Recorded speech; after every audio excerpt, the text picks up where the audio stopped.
Hello welcome friends. चलिए मैं आज आपको सीटेट 2021 का फॉर्म फिलअप करके बताता हूं और स्टेप बाय स्टेप गाइड करता हूं कि आपको भी ये फॉर्म कैसे फिलअप करना है। सबसे पहले आपको कोई भी ब्राउज़र खोल के वहां पे सर्च करना है सीटेट और सबसे पहला जो लिंक आएगा ctet.nic.in इस पर क्लिक करना है।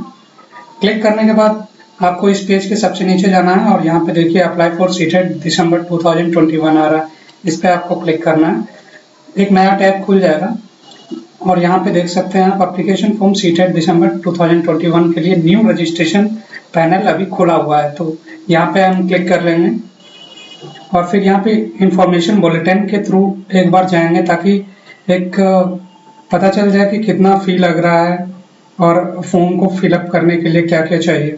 तो मैं आपको बता दूं कि ओबीसी और जनरल कैटेगरी के जो स्टूडेंट्स हैं वो कोई भी अगर सिर्फ एक ही पेपर फिलअप करते हैं तो उसको 1000 रुपीज़ पे करना पड़ेगा और अगर दोनों पेपर फिलअप करते हैं तो उसके लिए 1200 है। वहीं अगर SC/ST डिफरेंशियबिलिटी और एबल्ड पर्सन के लिए अगर बात की जाए तो सिर्फ एक पेपर अगर फॉर्म एक पेपर का फॉर्म फिलअप करेंगे तो 500 रुपीज़ लगेंगे और अगर दोनों पेपर फिलअप करना है तो 600 लगेंगे। फी के अलावा आपको GST भी चार्जेबल होगा जो कि The time is 1:30 p.m. तो चलिए मैं स्टार्ट करता हूँ फॉर्म फिलअप के लिए। उसके लिए आपको यहाँ पे एक बॉक्स में टिक कर लेना और क्लिक हियर टू प्रोसीड पे क्लिक करना। यहाँ पे पैनल खुल गया जिसमें आपको सारा डिटेल्स अपना भरना है। चलिए मैं फिलअप करके बता दे रहा हूँ। एप्लीकेंट कैंडिडेट्स नेम, फिर फादर्स नेम, फिर मदर्स नेम, फिर डेट ऑफ बर्थ आपको फिलअप करना है।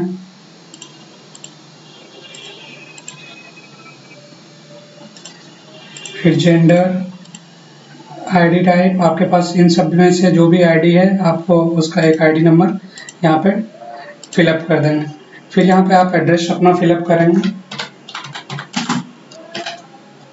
एड्रेस फिलअप करने के बाद कंट्री फिलअप करेंगे इंडिया। आप जिस भी स्टेट से बिलोंग करते हैं वो स्टेट अपना चूज़ कर लेंगे, अपना डिस्ट्रिक्ट चूज़ कर लेंगे और फिर वहाँ का पिन कोड डाल देंगे। अगर आपका प्रेजेंट एड्रेस और परमानेंट एड्रेस सेम है तो सेम एज प्रेजेंट एड्रेस पे क्लिक कर देंगे, वरना आप दूसरा एड्रेस फिलअप कर सकते हैं, उससे कोई इशू नहीं। फिर आपको एक पासवर्ड क्रिएट करना है। पासवर्ड जो क्रिएट करेंगे वो थोड़ा सावधानी से क्रिएट करेंगे। इसमें पासवर्ड का जो रूल्स है सेट करने का, उसमें आपका एक कैपिटल लेटर होना चाहिए, कोई सिम्बॉल्स होना चाहिए, स्मॉल लेटर होना चाहिए और कुछ नंबर्स होना चाहिए। तो चलिए मैं उसका कॉम्बिनेशन लेके सबसे पहले एक कैपिटल लेटर फिलअप कर देता हूँ, उसके बाद स्मॉल लेटर, फिर एक सिंबल और फिर कुछ न्यूमेरिक। इसी तरह मैं कंफर्म पासवर्ड में भी डाल दूँ सेम और फिर एक सिक्योरिटी क्वेश्चंस आपको सेलेक्ट करना है कोई सा भी और उसका आंसर डाल देना है, वो याद रखिएगा। और फिर यहाँ पे आपको ये कैप्चा फिलअप करके सबमिट कर देना है। ठीक है, सबमिट करने के बाद आपके मोबाइल और ईमेल आईडी पे एक OTP आएगा जो कि आपको वेरीफाई करना है OTP डाल के, और फिर आपका एक एप्लीकेशन नंबर जनरेट होगा जो कि आपको मेल और मैसेज के माध्यम से आपको मिल जाएगा। वो मिलने के बाद आपको फिर से ये पेज खोलना है और यहाँ पे आपको लॉगिन करना है।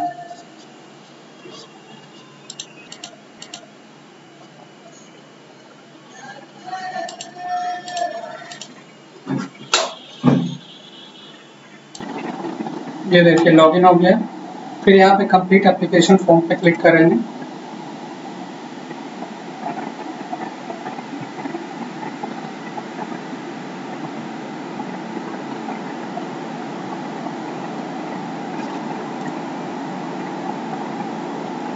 साइट थोड़ा स्लो चल रहा है जिसके कारण आप देख सकते हैं टाइम लग रहा है और ये यहाँ पे खुल गया। फिर आपको सारा डिटेल्स देखते जाइए, जो पहले फिलअप कर चुके हैं वो फिलअप किया हुआ ही आएगा और कुछ नया ऑप्शंस आ जाएंगे, जैसे नेशनलिटी इंडियन सेलेक्ट कर लिए, कैटेगरी आप जो भी कैटेगरी से बिलोंग करते हैं वो सेलेक्ट कर लेंगे, पर्सन विद डिसेबिलिटी नो,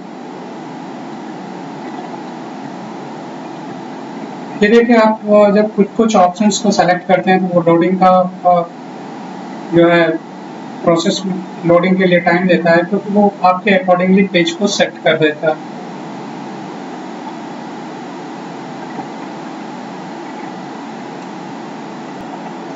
और फिर यहाँ पे लैंग्वेज जो आप चूज करेंगे, अगर हिंदी इंग्लिश में से एक कोई चूज करना है तो आप पहले हिंदी को सेलेक्ट करेंगे, वो ज़्यादा प्रिपेयर कर रहता है, इजी रहता है अगर आप पहले हिंदी को सेलेक्ट करें तो। फिर लैंग्वेज 2 में आप कोई भी लैंग्वेज ले सकते हैं, आपका जो भी लैंग्वेज है उसके हिसाब से। और फिर लैंग्वेज 2 में मैं इंग्लिश सेलेक्ट कर ले रहा हूँ।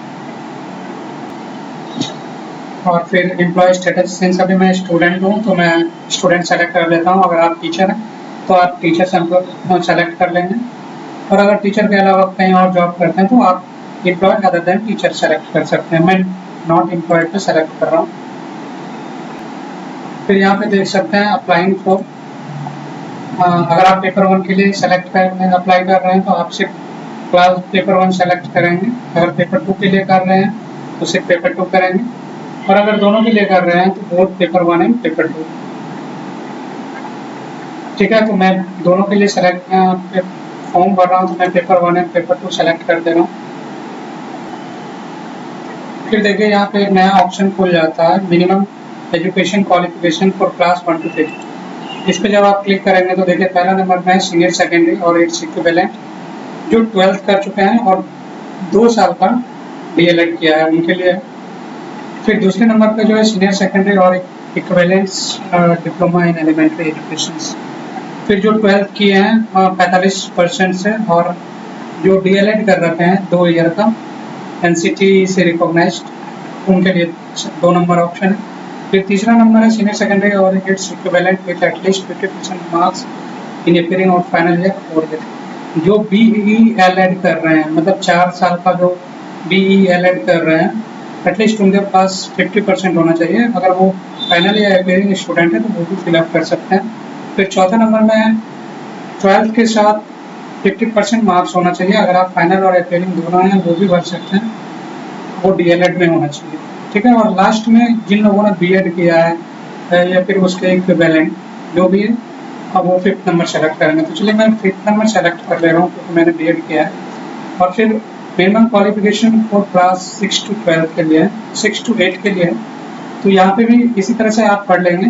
तो जो जिसके लिए मैं फिट आता हूँ तो वो आता है 7 number, any candidate having qualified B.Ed programme recognised by the NCT is eligible to appear. और अगर जिन लोगों ने B.Ed किया है तो वो ज़्यादातर उनके लिए यही ऑप्शंस आएंगे। चलिए मैं 7 नंबर फिलअप कर दे रहा हूँ।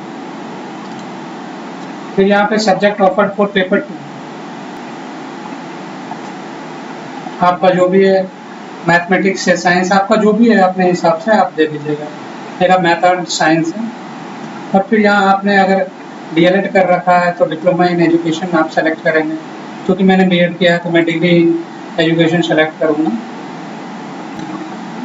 फिर आपको क्वालिफाइंग पेपर मीडियम सेलेक्ट करना है। क्योंकि ज़्यादातर स्टूडेंट हिंदी लेते हैं तो वो हिंदी सेलेक्ट करेंगे। क्योंकि मैं इंग्लिश मीडियम स्टूडेंट हूँ, मैं पेपर का जो मीडियम रहता है, जो लैंग्वेज रहता है, हिंदी में पेपर आए या इंग्लिश में आए, तो उसके लिए ऑप्शन है, तो मैंने इंग्लिश सेलेक्ट किया है। और फिर यहाँ आपको एग्ज़ाम सेंटर का चॉइस देना है कि आपको कौन से स्टेट में और कौन से जगह पे एग्ज़ाम के लिए ऑप्शन चूज़ करना है। तो सबसे पहले मैं बिहार में फिलअप करता हूँ, जो ऑप्शन अवेलेबल है मैं देखता हूँ। बिहार में जो भी ऑप्शंस दिया हुआ है, सबसे पहले मैं भागलपुर सेलेक्ट करता हूँ। फिर चूँकि मैं बिहार का हूँ तो इसलिए मैं बिहार ही सारा सेंटर दूँगा। और फिर दूसरा सेंटर मैं पटना दूँगा। तीसरा सेंटर भी मैं बिहार ही दूँगा। और तीसरा सेंटर मैं पूर्णिया दे दे रहा हूँ। और चौथा सेंटर भी मैं बिहार ही सेलेक्ट करूँगा। और एग्ज़ाम सेंटर मैं गया ले रहा हूँ। फिर यहाँ आप देख सकते हैं कि आपने जो भी यहाँ पे सेलेक्ट किया था, डिप्लोमा या फिर डिग्री, उसके अकॉर्डिंग आपका यहाँ पे एजुकेशन डिटेल फिलअप करने के लिए ऑप्शन आया। तो चूँकि मैं पास्ट हूँ तो मैं पास्ट सेलेक्ट कर रहा हूँ। अगर आप अपीयरिंग है तो अपीयरिंग सेलेक्ट कर सकते हैं। पूछ रहा है ईयर ऑफ पासिंग या अपेयरिंग। जिस भी ईयर में आपने पास किया है उस ईयर को फिलअप करना है, और अगर आप अपेयरिंग है तो कौन से ईयर में अपेयरिंग है वो आपको फिलअप करना है। तो मैंने सेलेक्ट कर लिया 2020। कोर्स नेम आपका कौन सा है, ये सबके लिए यही होगा, एजुकेशन, एलिमेंट्री एजुकेशन। फिर यहाँ बोर्ड या यूनिवर्सिटी नेम, आपका जो भी बोर्ड या यूनिवर्सिटी नेम है कॉर्नर में सेलेक्ट करने से यहाँ पे खुल जाएगा। यहाँ पे आप सर्च कर सकते हैं।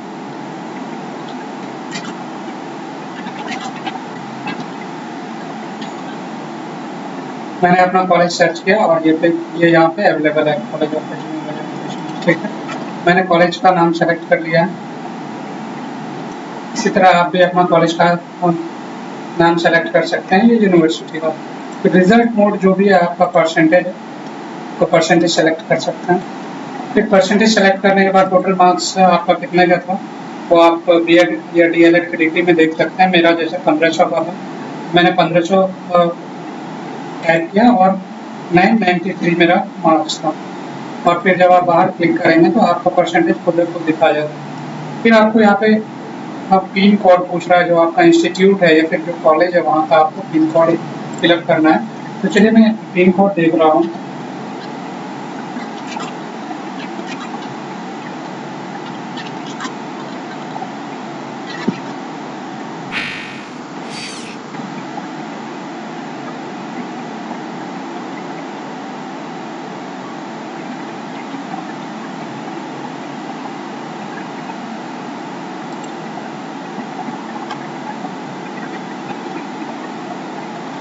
तो कॉलेज का जो पिन कोड है वो ये है।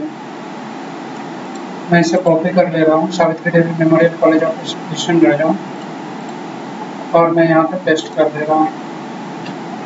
ठीक है, और फिर यहाँ पे कैप्चा फिलअप करके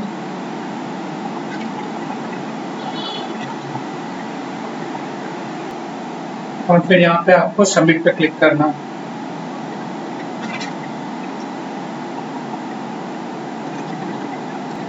सबमिट पे क्लिक करने के बाद यहाँ पे देखिए रिव्यू पेज पे आप एक पॉपअप आएगा, please review the following information carefully. If you would like to change any information enter you may do so by pressing edit application form data but और press final submit button for final submission. मतलब कह रहा है कि अगर आपको कुछ गलती लग रहा है तो आप एडिट एप्लीकेशन फ्रॉम डाटा पे क्लिक करके एडिट कर सकते हैं। अदरवाइज अगर सब चीज़ सही है तो आप फाइनल सबमिट पर भी क्लिक कर सकते हैं। तो मैं देख लेता हूँ। Sumit Kumar, date of birth, यहाँ पे आप पूरा डिटेल्स एक बार चेक कर लें और कंफर्म कर लें, और फिर यहाँ पे आप बाय नेम ये सारे चीज़ों पे क्लिक कर दें। ये जितने भी टिक करने का ऑप्शन आ रहा है, मतलब ये सारा डेटा आपका एटलीस्ट बिल्कुल सही रहना चाहिए, इसमें कहीं भी आपका गलती नहीं होना चाहिए। और फिर यहाँ पे आई एग्री पे क्लिक करके फाइनल सबमिट कर देता हूँ। Do you wish to submit application form finally? Yes.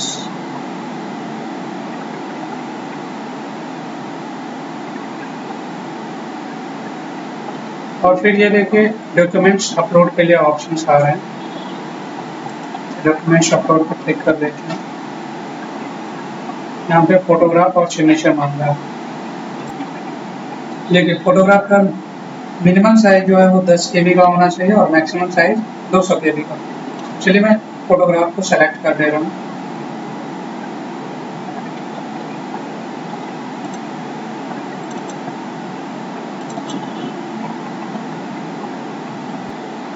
ठीक है, यहाँ पे आप फोटो को एडजस्ट कर सकते हैं अपने हिसाब से। चलिए मैं भी कर ले रहा हूँ।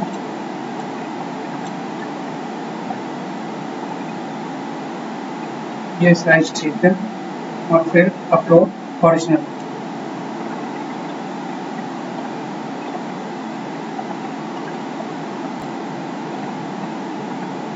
यहाँ से आपको फोटो सेलेक्ट कर लेना है। मैंने ये वाला फोटो सेलेक्ट कर लिया। यहाँ से आप फोटो का साइज चेंज वगैरह कर सकते हैं, क्योंकि मेरा फोटो साइज ठीक है, मैं इतना तक सेलेक्ट कर दे रहा हूँ। ठीक है, और मैं डन पे क्लिक कर दे रहा हूँ और ये देखिए फोटो साइज आ गया।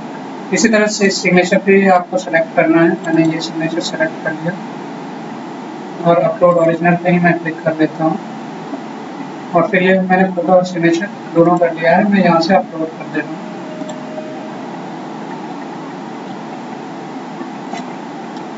फिर सिग्नेचर को एक बार फिर से सेलेक्ट करना है, अपलोड ओरिजिनल और अपलोड पे क्लिक कर देना है और इस तरह से दोनों चीज़ अपलोड हो गया। एक बार मैं देख लेता हूँ न्यू डॉक्यूमेंट्स पे क्लिक करके, फोटो ठीक है,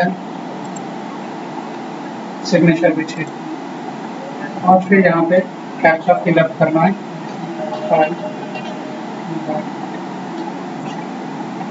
और यहाँ पे सबमिट कर देना।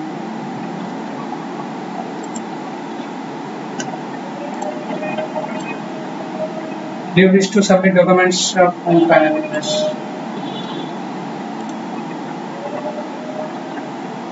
और फिर यहाँ देखिए पेमेंट का फी दिखाने लगा 1200 रुपये और यहाँ पे मैं क्लिक कर दे रहा हूँ पे एग्जामिनेशन फी। ऑनलाइन मोड से मैं कर रहा हूँ, प्रोसीड फॉर पेमेंट और फिर any debit card, net banking और फिर प्रोसीड फॉर पेमेंट्स।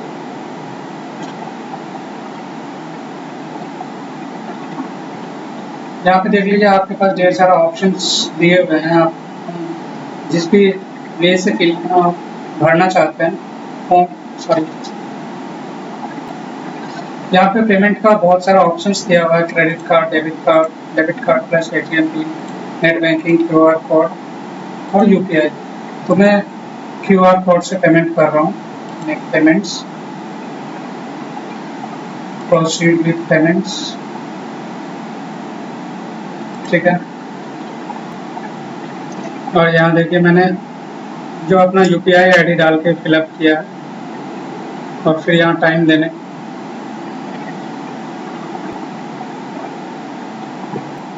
देखिए मैंने यूपीआई आईडी डाल के पेमेंट कर दिया है, लेकिन फिर भी यहाँ पे पेज में ऑटोमेटिकली पेमेंट को रिसीव नहीं किया है, जिसके कारण ये टाइमिंग अभी भी चल रहा है। तो यहाँ पे मैंने पेमेंट करके मैं फंस गया हूँ। मेरा पता नहीं मेरा पैसा रिफंड होगा या नहीं, या फिर पेमेंट सक्सेसफुली होगा कि नहीं। मैंने पेमेंट कर दिया है, फिर भी ये ऑप्शन अभी तक आ रहे हैं, जबकि पेज को ऑटोमेटिकली रिडायरेक्ट कर जाना चाहिए था। देखते हैं क्या होता है।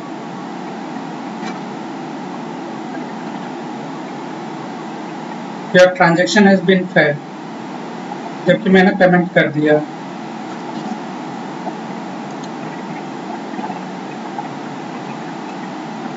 एप्लीकेशन फी पेमेंट अभी भी इनकम्प्लीट दिखा रहा है। अब देखते हैं ये पैसे कब तक वापस होते हैं और मैं कब तक पेमेंट कर पाता हूँ। फ्रेंड्स, आप सबसे रिक्वेस्ट होगा कि जब भी आप पेमेंट करें तो थोड़ा पेमेंट जो है अच्छे से अच्छा ऑप्शन सेलेक्ट करें जो कि सिक्योर हो। चूँकि मैंने यूपीआई सेलेक्ट कर लिया और मेरा पेमेंट जो है कट गया है, लेकिन यहाँ पे एप्लीकेशन फी पेमेंट पे इनकम्प्लीट दिखा रहा है, इसलिए मैं प्रॉब्लम में फंस गया। तो आप ऐसा गलती ना करें। आप या तो डेबिट कार्ड यूज़ करें या फिर नेट बैंकिंग यूज़ करें, वो ज़्यादा सेफ एंड सिक्योर होता है। यूपीआई के चक्कर में ना पड़ें, इसमें आपका पेमेंट फंसने का चांसेस रहता है। जैसा कि मेरा पेमेंट फंस गया। मैंने फ़ोनपे वालों से कांटेक्ट किया, उन्होंने बोला वो कंप्लेंट रजिस्टर कर लिए हैं और जैसे ही उनको मर्चेंट बैंक से कोई भी रिप्लाई आता है वो जवाब दे देंगे। या फिर उन्होंने बताया कि आप अपने बैंक से कांटेक्ट करें और पता करें कि ऐसा क्यों हुआ है। इसलिए मैं आपको रिक्वेस्ट करूंगा कि आप या तो डेबिट कार्ड ऑप्शन सेलेक्ट करें या नेट बैंकिंग ऑप्शन सेलेक्ट करें, वो ज़्यादा सेफ एंड सिक्योर होता है। आप भी ये गलती ना करें।